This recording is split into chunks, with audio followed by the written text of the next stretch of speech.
પાદરા તાલુકાના એકલબારા ગામ પાસે આવેલી ટ્રાન્સપેક ઇન્ડસ્ટ્રીઝ લિમિટેડ દ્વારા બાયોફિલ્ટર સીવેજ ટ્રીટમેન્ટ પ્લાન્ટનું ઉદ્ઘાટન આજરોજ કરવામાં આવ્યું હતું।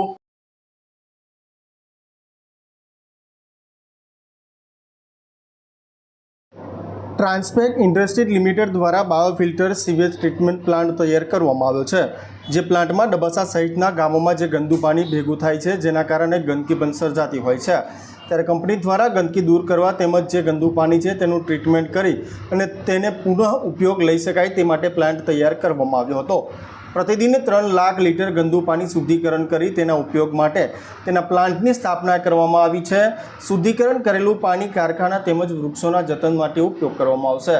ત્યારે પાણીનો ઉપયોગ કરવામાં આવશે, સાથે પાણીની બચત પણ થશે, પર્યાવરણની જાળવણી થશે। ત્યારે આજરોજ યોજાયેલા કાર્યક્રમમાં કંપનીના ડાયરેક્ટર અતુલ શ્રોફ સાથે જીપીસીબીના અધિકારીઓ સાથે સીપીસીબીના પ્રસન્ન ગારગરવા સાથે જીપીસીબી પ્રસાદ સાથે JM મહિડા રિજનલ ઓફિસર, ત્યારે બિમલભાઈ મહેતા મેનેજિંગ ડાયરેક્ટર સહિતના મહાનુભાવો સાથે પાદરાના ડબસા ગામના પૂર્વ સરપંચ સાથે પાદરાના પૂર્વ ધારાસભ્ય જસપાલસિંહ પઢિયાર સાથે તમામ અલગ અલગ કંપનીઓના અધિકારીઓ સાથે તમામ લોકોની ઉપસ્થિતિ જોવા મળી હતી।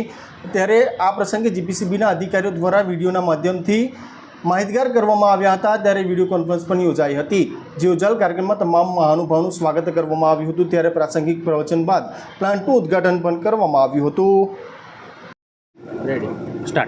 ટ્રાન્સપેક ઇન્ડસ્ટ્રીઝ એકલબારા સાઇટમાં ઊભા છીએ અને અહીંયા એક છેલ્લા 15 વર્ષથી જે મહેનત કરતા હતા, જેમાં જીપીસીબીના ચેરમેન કેયુરભાઈ મિસ્ત્રી તે વખતે અને હાર્દિકભાઈ શાહે જે સપોર્ટ આપ્યો, સલાહ આપી અને માર્ગદર્શન આપ્યું ને અહીંયા એફ્લુઅન્ટ જે સિટીનું હોય કે ગામનું ગંદુ પાણી હોય, જેની અંદર સોલિડ અને લિક્વિડ બંને બી હોય, એનું ટ્રીટમેન્ટ કેવી રીતે નેચરલથી થાય, વિધાઉટ કેમિકલી થાય, એનું રિસર્ચ પૂરું કર્યું।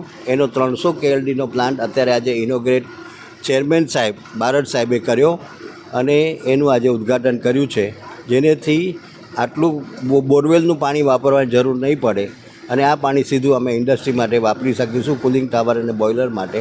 અને એનો ખર્ચો ખાલી 56 રૂપિયા 1000 લીટરનો આવે, અગેન્સ્ટ લોરીમાં લઈએ તો 70 થી 80 રૂપિયા આવે છે।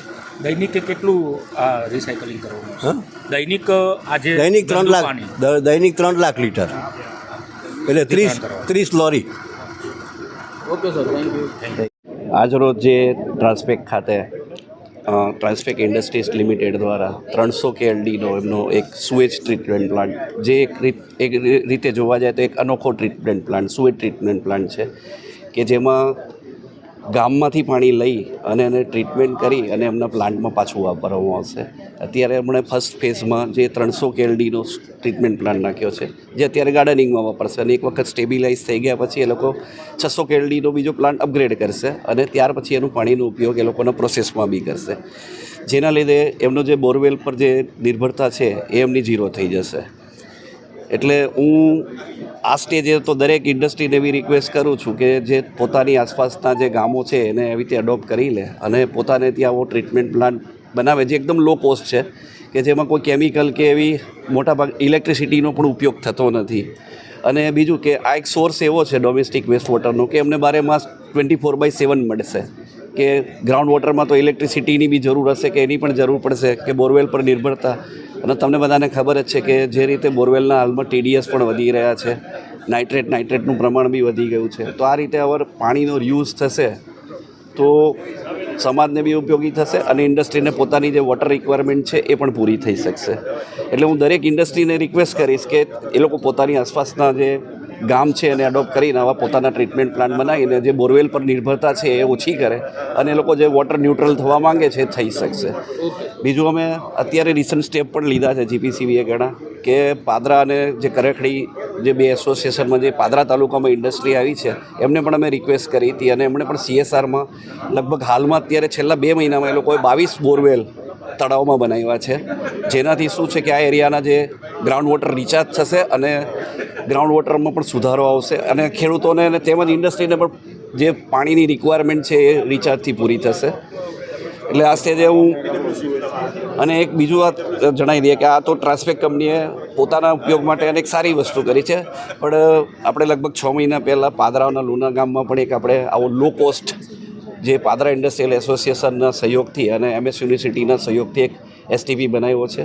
એનું પણ પાણી અત્યારે ટ્રીટ થાય છે અને ટ્રીટ થઈને પાણી લુણા ગામના તળાવમાં જાય છે. આ ઉપરાંત જે વધારાનું પાણી છે ત્યાં જે લોકલ ખેડૂત છે એના ખેતરમાં પણ વાપરવામાં આવે છે.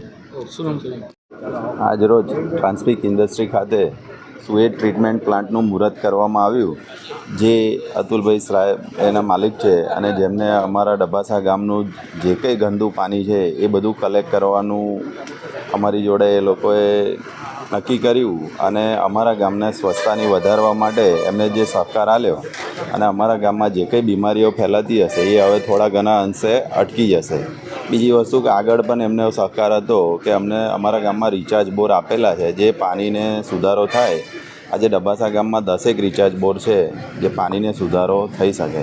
એટલે પાણીના સુધારા માટે સાહેબે જે સહકાર આપ્યો એ બદલ ખૂબ ખૂબ આભાર.